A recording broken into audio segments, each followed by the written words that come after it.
உலக மக்கள் எல்லோருக்கும் வணக்கங்க. என் பேர் Selvi. Welcome to Shaan vlogs. உங்கள் எல்லோருக்கும் அட்வான்ஸ் ஓணம் நல்வாழ்த்துக்கள்ங்க. இன்றைக்கி நாம் பார்க்க போகிற ரெசிபி ஒரு ஓணம் ஸ்பெஷல் ரெசிபி தாங்க.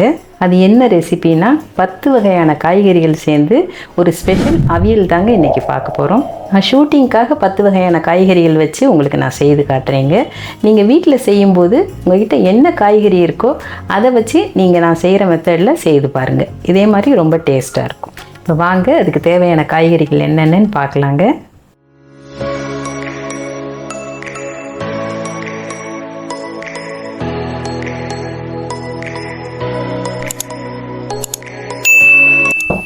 முருங்கைக்காய் எல்லா காய்கறிகளுமே இப்படி நீல வாக்கில் தாங்க கட் பண்ணணும்.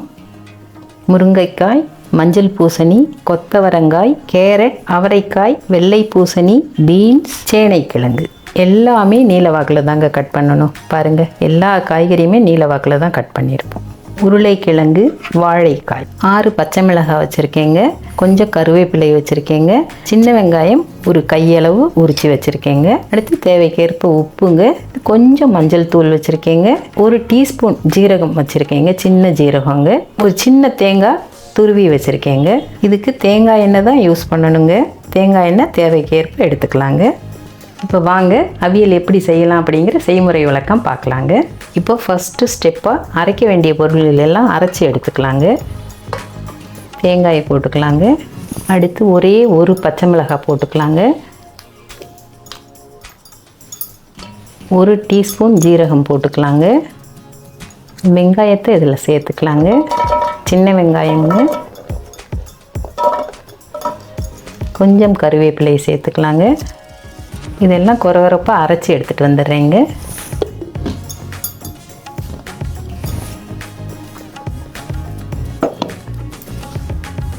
நம்ம அரைச்சிட்டு வந்த தேங்காய் இந்தளவு அரைச்சா போதுங்க. ரொம்ப நைஸாக அரைக்கணும்னு அவசியம் இல்லைங்க. இது அப்படியே ஓரமாக வச்சுட்டு 2வது ப்ராசஸ் என்னன்னு பார்க்கலாங்க. இப்போ ஸ்டவ் பற்ற வச்சு ஒரு பேன் வச்சுக்கலாங்க. இதில் 1 டம்ளர் தண்ணி ஊற்றிக்கலாங்க.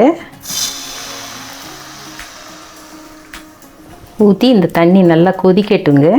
கொதித்து வந்ததும் காய்கறிகளை ஒன்று ஒன்றா இதில் சேர்த்துக்கலாங்க.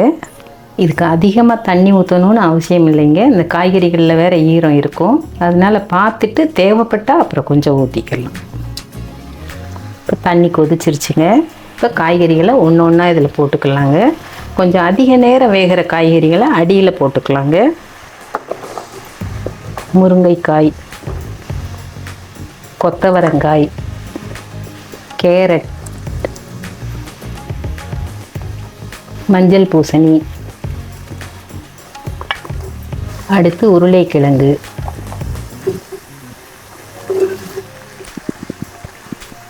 அடுத்து அவரைக்காய், அடுத்து சேனைக்கிழங்கு. இந்த சேனைக்கிழங்கு மட்டும் நான் ஆல்ரெடி கொஞ்சம் வேக வச்சுருக்கேங்க. ஒரு பாதி வேக்காடு வேக வச்சு எடுத்திருக்கேங்க. வேக வச்சு தண்ணியை இருத்துட்டு எடுத்து வச்சுருக்கேங்க. ஏன்னா நம்ம இந்த காய்கறிகளோடு சேர்த்து அப்படியே வேக வைக்கும்போது இந்த சேனைக்கிழங்குக்கு ஒரு அரிப்புத்தன்மை இருக்குங்க. அது கொஞ்சம் நாக்கெல்லாம் நமன்னு இருக்கும். இது ஒன்று மட்டும் அந்த மாதிரி வேக வச்சு எடுத்துக்கோங்க. ஏன்னா குழந்தைகள்லாம் சாப்பிட்றதுனால இப்படி பக்குவமாக செய்துக்கோங்க. அடுத்து வெள்ளை பூசணி சேர்த்துக்கலாங்க. அடுத்து பீன்ஸ் ஆட் பண்ணிக்கலாங்க. வாழைக்காய் ஆட் பண்ணிக்கலாங்க. சீக்கிரம் வேகிற காய்கறிகளை மேலே வச்சுக்கலாங்க. 5 பச்சை மிளகாய், இதை சும்மா அப்படி கீறி போட்டுக்கலாங்க. 1 தேங்காயில் அரைச்சிருக்கோம். இதை சும்மா அப்படி கீறி போட்டுக்கலாம். ஒரு 1/2 டீஸ்பூன் மஞ்சள் தூள் சேர்த்துக்கலாங்க. அடுத்து இந்த கருவேப்பிலை இலைகளை சேர்த்துக்கலாங்க. உப்பு சேர்த்துக்கலாங்க. நான் 1 ஸ்பூன் போடுறேங்க. பார்த்துட்டு திரும்ப தேவைப்பட்டால் போட்டுக்கலாங்க. எல்லாம் சேர்த்துட்டு ஒரு 2 டேபிள் ஸ்பூன் தேங்காய் எண்ணெய் ஆட் பண்ணிக்கலாங்க.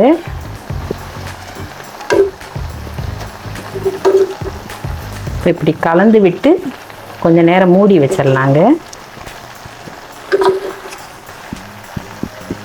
முக்கியமாக இந்த அவியலுக்கு நாட்டு காய்கறிகள் எல்லாமே சேர்த்துக்கலாங்க. நாட்டு காய்கறிகள் தான் இந்த அவியலுக்கு ரொம்ப டேஸ்ட் கொடுக்குங்க. மாங்காய் இருந்தால் மாங்காயும் சேர்த்துக்கலாங்க. என்கிட்ட இன்றைக்கி மாங்காய் இல்லை, அதனால இந்த 10 காய்கறிகள் மட்டும் சேர்த்துருக்கேங்க. இதுக்கு 10 காய்கறிகள் தான் சேர்க்கணும்னு அவசியம் இல்லைங்க. 5 ஐட்டத்துலேருந்து 5 வகை, 7 வகை, 9 வகை, 10 வகை, 11 வகை, 15 வகை, எத்தனை காய்கறி நம்ம சேர்த்துக்கணும்னு நினைக்கிறோமோ அத்தனை காய்கறி சேர்த்து பண்ணலாங்க. ரொம்ப டேஸ்ட்டாக இந்த அளவு கலந்து விட்டு மூடி வச்சிடலாங்க. இன்னும் கொஞ்சம் வெந்து வந்தது உங்களுக்கு காட்டுறேங்க.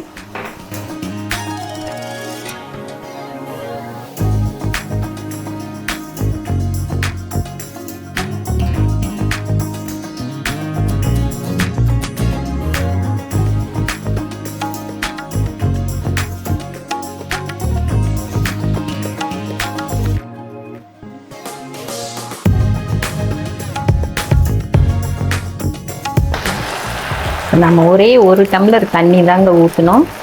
அதிலே பாருங்கள் இன்னும் கூட ஈரம் இருக்குது பாருங்கள். ஆனால் காய்கறிகளில் இருந்த தண்ணியெல்லாம் அப்படியே இறங்கி அதுலேயே நல்லா வெந்துருங்க. காய்கறிகள் உடையாமல் நல்லா கலந்து விட்டுக்கலாங்க.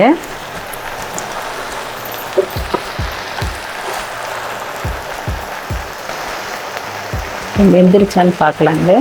பாருங்கள் வாழைக்காய் இவ்வளோ அருமையாக வெந்திருக்கு பாருங்க. இப்படி ஒவ்வொரு காய்கறிகளுமே கரெக்டாக வெந்துருங்க. அதனால் காய்கறிகளை போடும்போது பார்த்திங்களா, அதிக நேரம் வேகக்கூடிய காய்கறிகளை அடியில் போட்டு சீக்கிரம் வேகக்கூடிய காய்கறியை மேலே போடணுங்க. பாருங்கள் எல்லா காய்கறியுமே அருமையாக வெந்திருக்குங்க. முருங்கைக்காயை பார்க்கலாங்க. முருங்கைக்காய் இன்னும் கொஞ்சம் வேகணுங்க. கொஞ்சம் நேரம் மூடி வைக்கலாங்க. நல்லா அழுத்தி விட்டு கொஞ்ச நேரம் மூடி வச்சோன்னா முருங்கைக்காயும் வெந்துருங்க. இப்போ மூடி வச்சுக்கலாங்க. இப்போ ஓப்பன் பண்ணி பார்க்கலாங்க.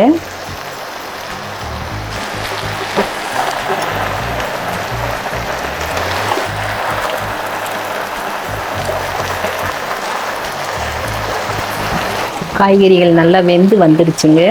இப்போ நாம் அரைச்சோம் இல்லைங்களா, தேங்காய், சீரகம், பச்சை மிளகாய், சின்ன வெங்காயம், இந்த கலவையை இதில் சேர்த்துக்கலாங்க. தேங்காய் விழுது இதில் சேர்த்துக்கலாங்க. ஒரு 2 டேபிள் ஸ்பூன் தண்ணி ஆட் பண்ணிக்கலாங்க. இப்போ மறுபடியும் கலந்து விட்டுடலாங்க.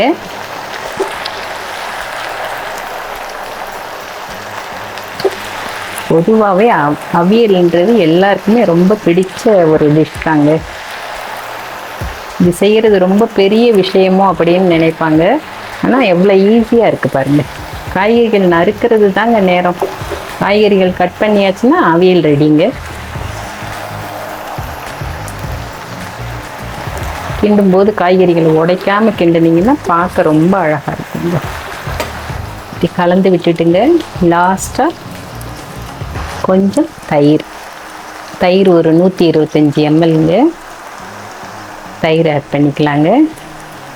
ஆட் பண்ணிவிட்டு ஸ்டவ்வை ஆஃப் பண்ணிடலாங்க. தயிர் ஊற்றின பிறகு ஸ்டவ்வில் ரொம்ப நேரம் இருக்கக்கூடாதுங்க. தயிர் ஊற்றிட்டு தேங்காய் எண்ணெய் ஒரு 3 டேபிள் ஸ்பூன் ஊற்றிக்கலாங்க. அவ்வளோதாங்க. கொஞ்சம் கறிவேப்பிலை இலைகள் அதை அப்படியே பிச்சு போட்டுக்கலாங்க. மனம் ரொம்ப நல்லா இருக்குங்க. போட்டு நல்லா கலந்து விட்டு இறக்கிக்கலாங்க.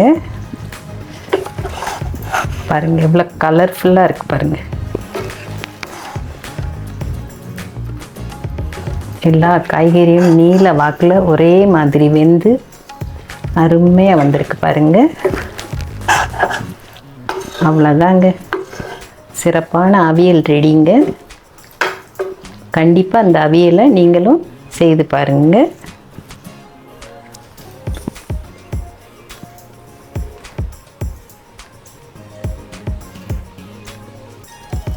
ஓணம் சத்யாவில் இடம்பெறக்கூடிய அவியல் ரெசிபி எங்களுக்கு ரொம்ப சிறப்பாக வந்திருக்குங்க. கண்டிப்பாக நீங்கள் இதை ட்ரை பண்ணுங்கள். இது எப்படி இருக்குன்னு நான் சாப்பிட்டு பார்க்குறேங்க.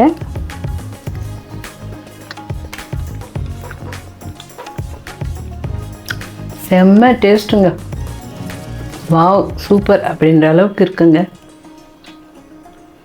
கண்டிப்பாக அதை செய்து பாருங்கள், செய்து எல்லோரும் சாப்பிடுங்க. ஓணமை சிறப்பாக கொண்டாடுங்க. நான் செய்த அவியல் ரெசிபி உங்கள் எல்லோருக்கும் ரொம்ப பிடிச்சிருக்குன்னு நினைக்கிறேங்க. இதே மாதிரி நீங்கள் வீட்டில் கண்டிப்பாக செய்து பாருங்கள். இந்த ரெசிபி நீங்கள் செய்து பார்க்குறது மட்டும் இல்லாமல் கமெண்ட்ஸ் பண்ணுங்கள், லைக் பண்ணுங்கள், ஷேர் பண்ணுங்கள், சப்ஸ்கிரைப் பண்ணுங்கள். தேங்க்யூ ஃபார் வாட்சிங். See you in the next video.